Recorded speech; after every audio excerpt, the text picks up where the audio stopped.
નમસ્કાર, હું છું કેતલ અને આપ જોઈ રહ્યા છો CB24. ગઈકાલે અમદાવાદમાં બનેલી ભયંકર પ્લેન ક્રેશ દુર્ઘટનામાં માત્ર એક જ યુવક મોતને હથાળી આપી અને બચી ગયો છે, જેનું નામ છે વિશ્વાસ કુમાર, જે અત્યારે સિવિલ હોસ્પિટલમાં સારવાર હેઠળ છે. અમદાવાદ પ્લેન ક્રેશમાં એકમાત્ર જીવિત બચી ગયેલ વિશ્વાસ કુમાર ભાલિયા હાલ સિવિલ હોસ્પિટલમાં સારવાર લઈ રહ્યો છે. મૂળ દીવનો રહેવાસી અને યુકેમાં સેટ થયેલા વિશ્વાસ કુમારને હજુ વિશ્વાસ નથી આવતો કે તે કઈ રીતે આ દુર્ઘટનામાં બચી ગયો છે. હોસ્પિટલના બિછાનેથી વિશ્વાસે આખો ઘટનાક્રમ જણાવ્યો હતો. વિશ્વાસ કુમાર ભાલિયાએ જણાવ્યું હતું કે બધું જ મારી નજરની સામે થતું હતું. મને પોતાને વિશ્વાસ નથી આવતો કે હું કઈ રીતે તેમાંથી જીવતો બહાર આવ્યો.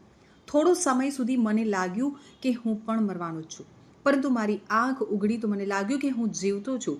સીટ બેલ્ટ કાઢીને મેં બહાર નીકળવાનો પ્રયત્ન કર્યો અને પછી હું નીકળી ગયો. મારી નજર સામે એર હોસ્ટેસ અને બધા સળગી રહ્યા હતા.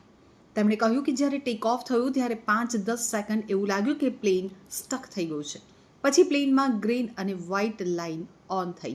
ત્યારબાદ ટેક ઓફ કરવા માટે વધુ રેસ અપાયો હોય તેવું લાગ્યું.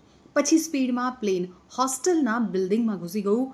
આ બધું જ મારી સામે થયું. વિશ્વાસ કુમારે વધુમાં જણાવ્યું હતું કે હું જે બાજુ બેઠો હતો તે હિસ્સો હોસ્ટેલની બિલ્ડિંગની બીજી બાજુ જમીન ઉપર લેન્ડ થયો હતો. બીજા અંગે મને નથી ખબર, પરંતુ હું જે જગ્યાએ લેન્ડ થયો હતો તેની બહાર ખુલ્લી જગ્યા હતી. પ્લેન પડ્યું અને દરવાજો તૂટ્યો તો મેં સામે જોયું હતું. મેં બહાર નીકળવાનો પ્રયત્ન કર્યો અને પછી હું નીકળી ગયો. જ્યારે મારે વિરુદ્ધ બાજુની બિલ્ડિંગ દિવાલ હતી, એટલે એ બાજુ કદાચ કોઈ નહીં નીકળી શક્યું હોય. એ બાજુ જ આખું વિમાન ક્રેશ થયું હતું. હું જ્યાં લેન્ડ થયો ત્યાં જ થોડીક જગ્યા હતી, તો પણ મને નથી ખબર કે હું કઈ રીતે બચ્યો. વડાપ્રધાન નરેન્દ્ર મોદી સાથેની મુલાકાત અંગે વિશ્વાસ કુમારે કહ્યું કે સાહેબે મારા હાલચાલ પૂછી અને બનાવ કઈ રીતે બન્યો તે અંગે વાતચીત કરી હતી.